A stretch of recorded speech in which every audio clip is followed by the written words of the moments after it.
اپنے ہر پرزے ہر جگہ پر آپ نے پانی پہنچانا ہے کہ بال برابر کی جگہ خشک نہ رہ جائے۔ نبی پاک کے دور میں صابن شیمپو وغیرہ نہیں ہوتی تھی تو نبی پاک جو ہے وہ بیری کے پتوں کی ترغیب دیا کرتے تھے۔ اگر غسل کرتے وقت جسم سے کوئی قطرہ ٹپک کر اس پانی میں چلا جاتا ہے تو پھر اس پانی سے غسل کر سکتے ہیں یا نہیں؟ ناظرین، سب سے پہلے اپنے دونوں ہاتھوں کو اس طرح گھٹنوں تک دھو لیں گے۔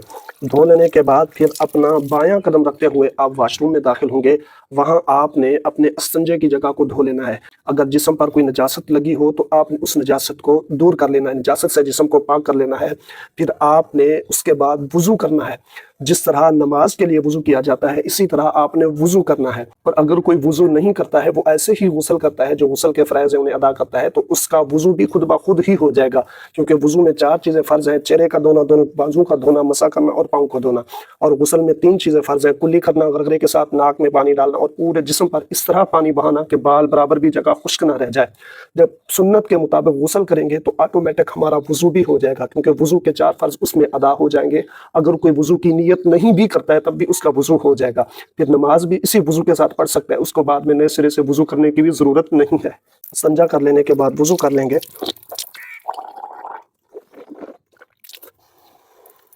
3 بار کلی کر لیں گے۔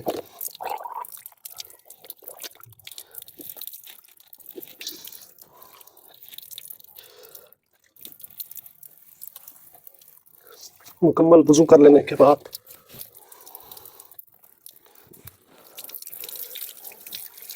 اب اسی وضو کے اندر ہمارے غسل کے 2 فرض بھی ادا ہو گئے ہیں، ایک کلی کرنا اور دوسرا ناک میں پانی چڑھانا۔ اس کے بعد آپ نے اپنے پورے بدن پر پانی بہانا ہے۔ وہ کس طرح، اس کا سنت طریقہ کیا ہے، یہ سمجھنا بہت ضروری ہے۔ سب سے پہلے آپ نے 3 مرتبہ اپنے دائیں کندھے پر اس طرح پانی بہانا ہے، 3 مرتبہ۔ آپ نے اسی طرح 3 مرتبہ اپنے بائیں کندھے پر پانی ڈالنا ہے، 3 مرتبہ آپ نے اپنے سر سے پانی ڈالنا ہے۔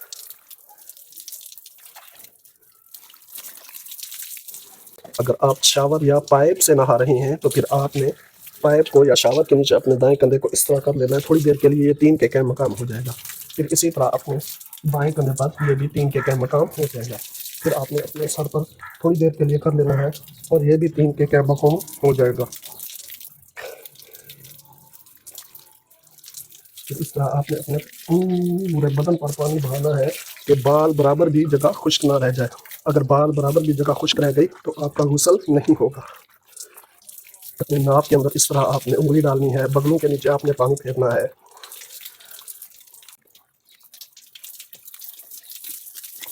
پھر اس طرح اپنے ہاتھ کی مدد سے پانی کو کان کے اندر اچھے طریقے سے پہنچانا ہے۔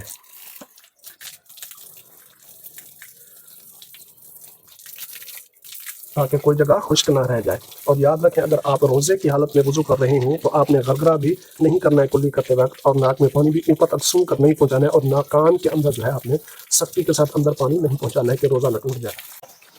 اپنے ہر پرزے ہر جگہ پر آپ نے پانی پہنچانا ہے کہ بال برابر کی جگہ خشک نہ رہ جائے۔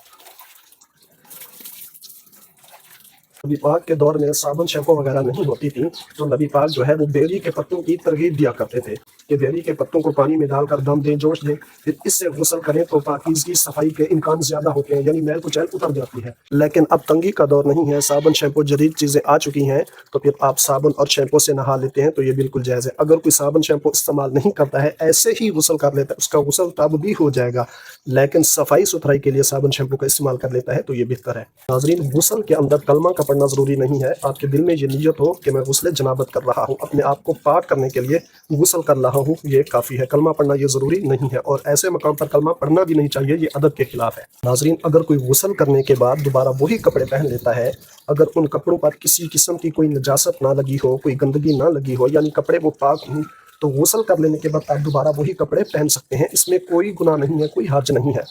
البتہ اگر کپڑوں کے کسی حصے پر کوئی نجاست، کوئی گندگی وغیرہ لگی ہو تو آپ اسی جگہ کو دھو لیتے ہیں، یعنی نجاست سے کپڑوں کو پاک کر لیتے ہیں، تب بھی غسل کرنے کے بعد آپ دوبارہ وہی کپڑے پہن سکتے ہیں۔ اور دوسرا ناظرین، اگر کوئی ٹب سے اس طرح غسل کرتا ہے اور جسم سے ٹپک کر پانی کے قطرے جو ہے وہ ٹب کے اندر چلے جاتے ہیں تو اس سے پانی ناپاک ہوگا یا اس سے غسل کر لیتے ہیں؟ ناظرین، اس میں علماء کا اختلاف ہے۔ بعض علماء یہ کہتے ہیں اگر جسم کے ساتھ ٹچ ہو کر پانی دوبارہ اسی بالٹی ٹب کے اندر چلا جاتا ہے اور اس سے پانی کا ذائقہ رنگ بو چینج ہو جاتا ہے، تب تو اس بالٹی والے پانی سے غسل نہیں کریں گے کیونکہ وہ پانی ناپاک ہو چکا ہے۔ لیکن اگر اس پانی کا رنگ بو ذائقہ چینج نہ ہو تو پھر آپ اسی پانی سے غسل کر سکتے ہیں۔ لیکن افضل بہتر یہ ہے کہ ایسا اہتمام کیا جائے غسل کرتے وقت کہ جسم سے پانی ٹچ ہو کر دوبارہ اسی بالٹی میں نہ جائے۔ آج جدید سہولیات ہیں، ٹوٹی پائپ شاور لگا ہوا ہے، لیکن اگر چلا بھی جاتا ہے تو یہ جسم جو ہے یہ ناپاک نہیں ہوتا ہے، یہ نجاست حکمی ہوتی ہے، ناپاکی حکمی ہوتی ہے، یہ کوئی زہری ناپاکی نہیں ہوتی ہے۔